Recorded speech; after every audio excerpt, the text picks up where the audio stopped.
Di tengah lebatnya kabut alas purwo, langkah Nyi Roro Kidul terhenti. Saat itulah ia bertemu sosok tua misterius.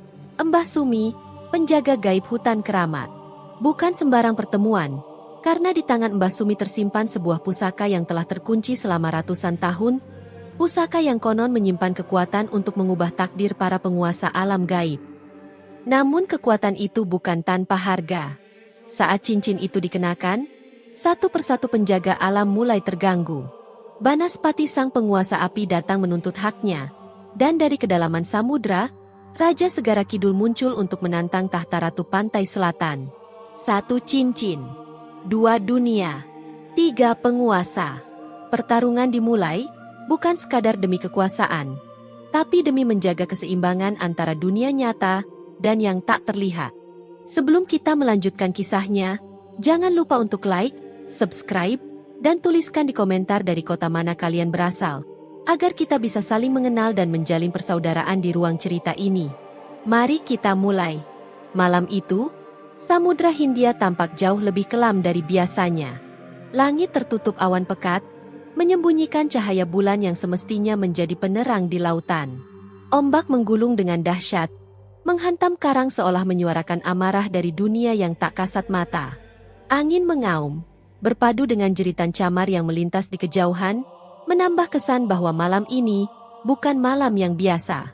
Di bawah permukaan laut yang sunyi, jauh di dasar Samudra Selatan, berdiri sebuah istana megah yang tak bisa dilihat oleh mata manusia biasa. Pilar-pilarnya menjulang, terbuat dari karang hijau yang berkilau, menopang langit-langit istana bawah laut. Dinding-dindingnya dihiasi batu permata berwarna kehijauan, memancarkan sinar magis yang memantul ke sekeliling. Ikan-ikan indah berenang bebas, dan makhluk-makhluk gaib berlalu lalang menjalankan tugas dengan penuh kesetiaan. Di dalam singgasana utama, duduklah seorang wanita anggun dengan aura luar biasa. Dia adalah Nyi Roro Kidul, Sang Ratu Laut Selatan. Wajahnya jelita tiada banding, namun tatapannya menyimpan kekuatan yang menakutkan. Rambut hitamnya tergerai panjang, berkilau seperti mutiara lautan. Matanya tajam menembus jiwa, dan gaun hijau yang membalut tubuhnya melambai lembut, seolah bergerak bersama arus tak terlihat. Namun malam itu, ada sesuatu yang berbeda. Tatapan sang ratu kosong, pikirannya gelisah. Ia merasakan firasat yang tak biasa, sebuah peringatan dari semesta yang mengusik batinnya. Dengan tenang, ia duduk bersila di lantai marmer berukir, menutup mata dan mulai bermeditasi. Ia memasuki alam batin, menyatu dengan energi gaib yang mengalir di sekitarnya. Dalam keheningan itu, muncullah sosok pria tinggi berambut panjang, berdiri di tepi lautan, tersenyum angkuh. Di tangannya tergenggam tombak yang memancarkan cahaya menyilaukan. Dia bukan manusia biasa. Dia adalah ksatria sakti dari negeri seberang, yang menguasai ilmu-ilmu kuno dan datang untuk menantangnya. Nyi Roro Kidul melihat dirinya bertarung melawan pria itu. Ombak mengamuk, angin mengamuk. Namun tak peduli sekuat apapun serangannya, pria itu tetap berdiri kokoh. Tiba-tiba tombak itu diayunkan ke arahnya. Nyi Roro Kidul membuka mata. Napasnya memburu. Ia tahu, itu bukan sekadar mimpi. Itu adalah peringatan. Kekuatan yang ia miliki saat ini tidak cukup. Ia butuh sesuatu yang lebih. Pusaka sakti, cincin batu merah, peninggalan leluhur yang disimpan jauh di tengah belantara alas purwo, hutan paling angker di timur Pulau Jawa. Cincin itu dijaga oleh sosok gaib bernama Mbah Sumi, penjaga kuno yang telah hidup ratusan tahun lamanya. Ia bukan penjaga sembarangan. Bijak, namun keras. Tak sembarang makhluk bisa meminta pusaka darinya. Nyi Roro Kidul termenung sejenak. Ia tahu, perjalanan ke alas purwo adalah misi yang berbahaya. Banyak yang masuk, namun tak pernah kembali. Tapi sebagai ratu dunia gaib, ia tak gentar. Ia pun memanggil 2 pengawal setianya, siluman ular dan siluman harimau. Dari balik pilar-pilar, muncullah 2 sosok gagah. Siluman ular, tinggi menjulang, kulitnya bersisik hijau, matanya tajam seperti belati, dan lidahnya menjulur mencium aroma gaib. Ia cerdas dan licik, bisa menyelinap di mana saja. Di sisinya berdiri siluman harimau, bertubuh besar, penuh otot, dengan mata menyala emas. Setiap langkahnya memancarkan keberanian, tak gentar pada siapapun. "Kita akan pergi ke alas Purwo," ujar Nyi Roro Kidul dengan suara lembut, namun penuh kuasa. Keduanya saling bertatapan, lalu mengangguk hormat. "Apakah kita akan mengambil cincin batu merah itu, Ratu?" tanya siluman harimau. "Ya, aku mendapat firasat akan datangnya musuh besar. Aku harus siap," jawabnya tegas. Siluman ular tersenyum tipis. "Berarti kita akan berhadapan dengan banyak makhluk gaib di sana. Apakah Mbah Sumi akan memberikannya?" "Dia akan mengujiku," ucap Nyi Roro Kidul, "dan aku akan membuktikan bahwa aku pantas mendapatkannya." Tanpa membuang waktu, Nyi Roro Kidul mengangkat tangannya tinggi ke udara. Seketika, ombak raksasa bangkit dari kedalaman laut, membentuk jalan megah yang membentang menuju daratan. Dengan langkah anggun, sang ratu berjalan di atas air, diikuti oleh dua pengawalnya yang setia. Malam itu, langit semakin muram. Bintang-bintang lenyap seolah tak berani menyaksikan perjalanan sang ratu laut selatan menuju sebuah tempat terlarang. Alas Purwo, hutan kuno di ujung timur Pulau Jawa, tempat di mana dunia nyata dan gaib bersinggungan dalam bisikan misteri. Langkah kaki mereka memasuki hutan, menjejak tanah lembab yang dibungkus akar-akar raksasa. Angin berdesir lembut, membawa aroma tanah basah dan dedaunan membusuk. Semakin dalam mereka masuk, semakin tebal kabut yang menyelimuti, menciptakan bayangan aneh di antara pepohonan tinggi yang seolah memiliki mata, mengawasi dalam diam. Tiba-tiba, suara burung hantu menggema, disusul patahnya ranting dari kejauhan. "Kita tidak sendirian, Ratu," bisik siluman ular, lidahnya menjulur, mencium aroma gaib di udara. "Biar saja, siapapun mereka, akan kuhabisi," geram siluman harimau, cakarnya sudah siaga mencabik apapun yang mendekat. Nyi Roro Kidul tetap melangkah dengan tenang, namun sorot matanya siaga. Ia tahu, ini bukan sembarang hutan. Ini adalah tanah para penjaga gaib, makhluk-makhluk yang tak segan menelan siapapun yang dianggap penyusup. Lalu, terdengar suara tawa kecil. Suara yang menyerupai anak-anak bermain. Namun di tempat seperti ini, suara itu justru menggetarkan. Kabut menebal. Bayangan putih mengelilingi mereka. "Kalian bukan bagian dari hutan ini." Suara itu terdengar dari segala arah. Dari balik pepohonan, muncul sosok-sosok berjubah hitam, tinggi menjulang. Jubah mereka berkibar meski tak ada angin. Wajah mereka tersembunyi dalam gelap. Hanya dua mata merah yang menyala menembus kabut malam. Jagarimba, makhluk penjaga alas Purwo, yang hanya muncul ketika tanah suci mereka terusik. Salah satu dari mereka melangkah maju, suaranya berat dan menggema. "Siapa yang berani menginjakan kaki di tanah terlarang ini?" Nyi Roro Kidul menatap lurus ke arah mereka. Tanpa gentar, ia berkata, "Aku datang untuk menemui Mbah Sumi. Aku mencari cincin batu merah." Para Jagarimba saling melirik. Salah satunya tertawa pelan. "Tak ada yang bisa bertemu Mbah Sumi tanpa ujian. Kau harus membuktikan bahwa kau layak." Tiba-tiba, tanah bergetar hebat. Dari perut bumi, muncul sosok raksasa berkulit hitam legam. Matanya menyala kuning membara, tubuhnya sekeras batu, dan di tangannya tergenggam gada raksasa yang mampu meremukkan apapun dalam satu hantaman. "Aku, penjaga gerbang. Jika kau ingin melanjutkan perjalananmu, lawan aku." Tanpa memberi kesempatan, raksasa itu mengayunkan gadanya. Siluman harimau melompat cekatan, mencengkeram pohon, lalu melesat turun dan mencakar lengan raksasa itu. Tapi kulitnya terlalu keras. Hanya luka kecil yang terlihat. Raksasa itu tertawa mengejek. "Kalian bukan tandinganku." Siluman ular mencoba dari belakang. Tubuhnya melingkar cepat di kaki raksasa, berusaha mematahkan kakinya dengan lilitan maut. Tapi makhluk itu hanya mengangkat kakinya dan menghantam siluman ular ke tanah, membuatnya terpental keras. Nyi Roro Kidul memejamkan mata. Ia mengangkat telapak tangannya, dan dari sana muncul cahaya hijau yang memancar. Ombak gaib bergulung dari tubuhnya dan menghantam raksasa itu tepat di dadanya. Brak! Raksasa itu mundur. Tapi ia belum tumbang. Kau pikir kekuatan laut bisa menghentikanku? Aku lebih kuat dari yang kau bayangkan, teriaknya. Sang ratu tahu, ia harus memanggil kekuatan yang lebih besar. Ia menarik napas dalam-dalam, menyatu dengan samudra yang mengalir dalam jiwanya. Angin mulai berputar hebat di sekelilingnya. Dedaunan beterbangan, dan dari kejauhan terdengar gemuruh lautan. Dengan satu gerakan anggun, ia memanggil kekuatan Samudra Hindia. Dari balik hutan, ombak raksasa muncul. Gelombang air laut menembus batas antara dunia laut dan daratan. Ombak itu melesat menerjang raksasa, membawanya terlempar jauh, hingga tubuhnya membentur batu besar. Raungan terakhir raksasa menggema, sebelum tubuhnya memudar dan lenyap menjadi kabut hitam, terserap ke dalam malam. Suasana hutan kembali sunyi. Para jaga rimba yang menyaksikan pertarungan itu mengangguk perlahan, menghormati kekuatan yang baru saja mereka lihat. Kau telah membuktikan dirimu, Ratu Pantai Selatan. Kau boleh melanjutkan perjalananmu. Nyi Roro Kidul tidak menjawab. Dengan langkah tenang, ia berjalan melewati para penjaga, menuju jantung alas Purwo, tempat di mana Mbah Sumi menantinya. Namun, jauh di lubuk hatinya, ia tahu bahwa ini belumlah akhir. Ujian sesungguhnya baru akan dimulai.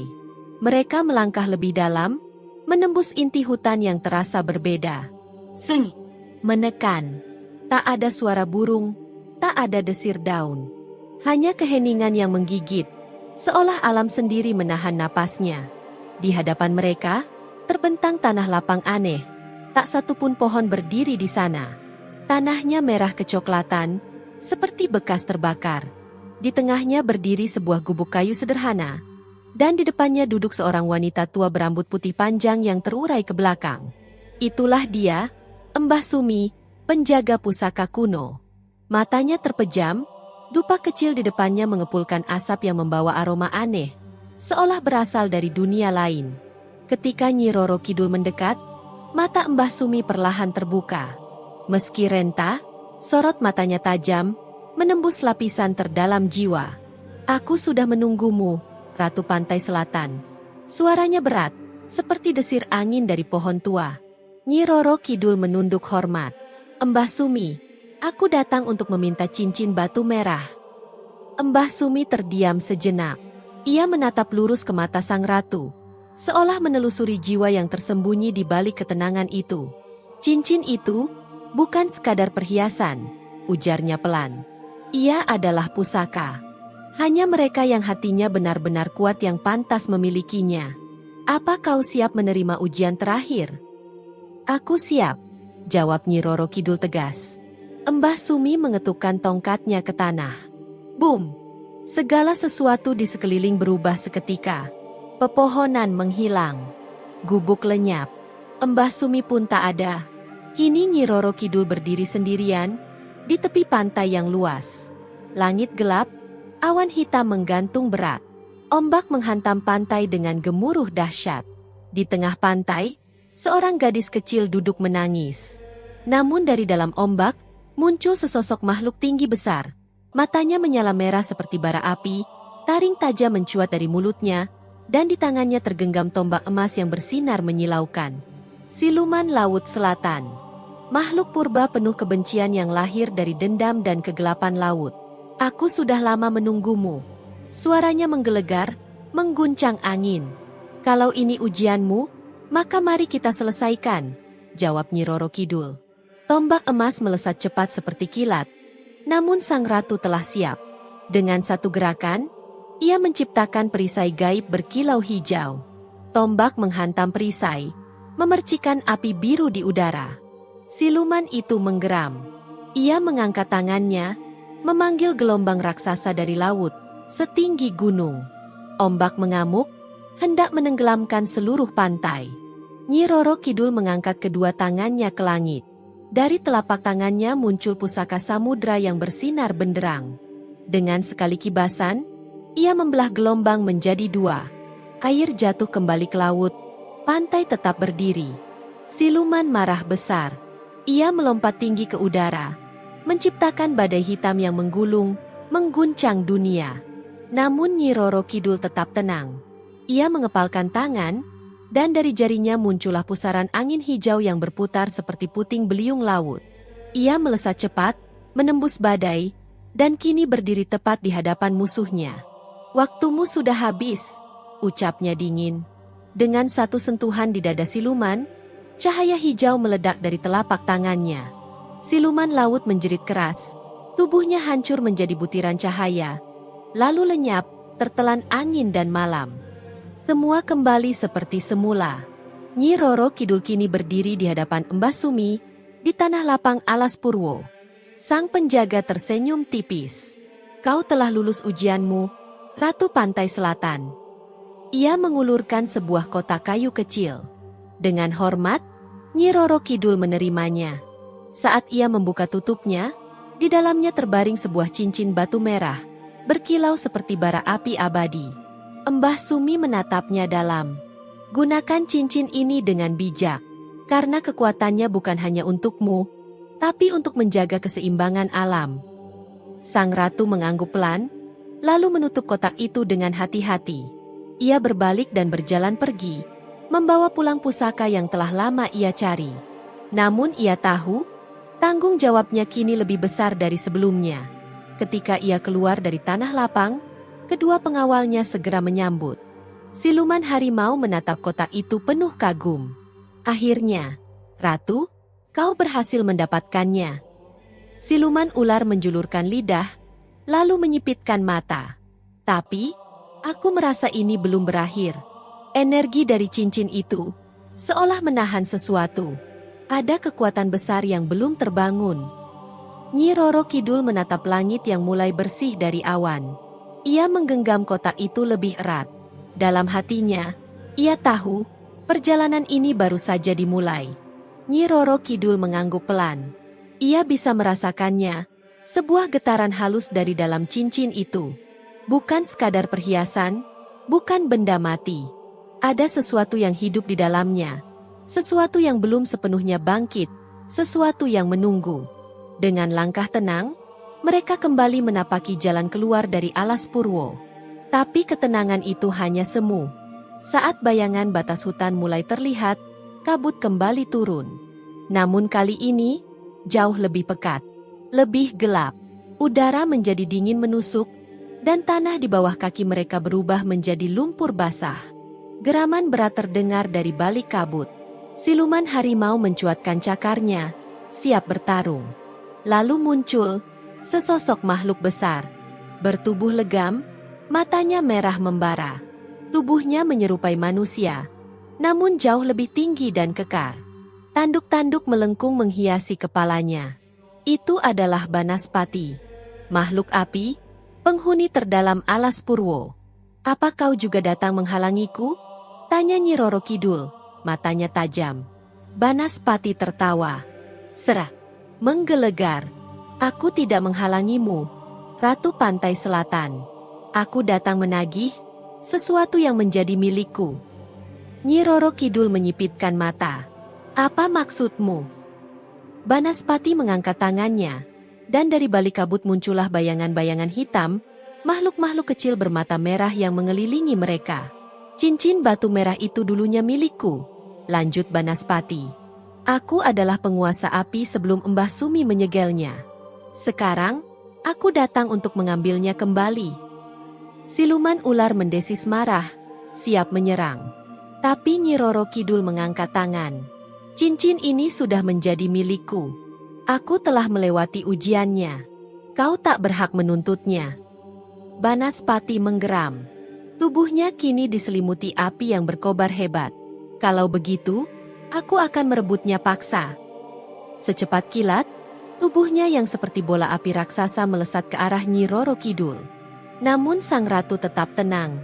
Ia menggenggam cincin itu, dan seketika cahaya hijau membungkus tubuhnya. Tepat sebelum Banaspati menerjangnya, dari cincin itu muncul kilatan merah menyilaukan. Boom!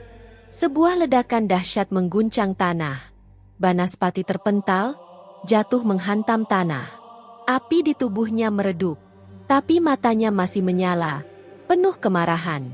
Dengan langkah anggun namun tegas, Nyi Roro Kidul mendekat. Cincin ini bukan milikmu lagi, Banaspati. Dan aku tak akan membiarkan kekuatannya jatuh ke tangan yang salah. Banaspati mencoba bangkit, tapi kekuatannya telah tersegel.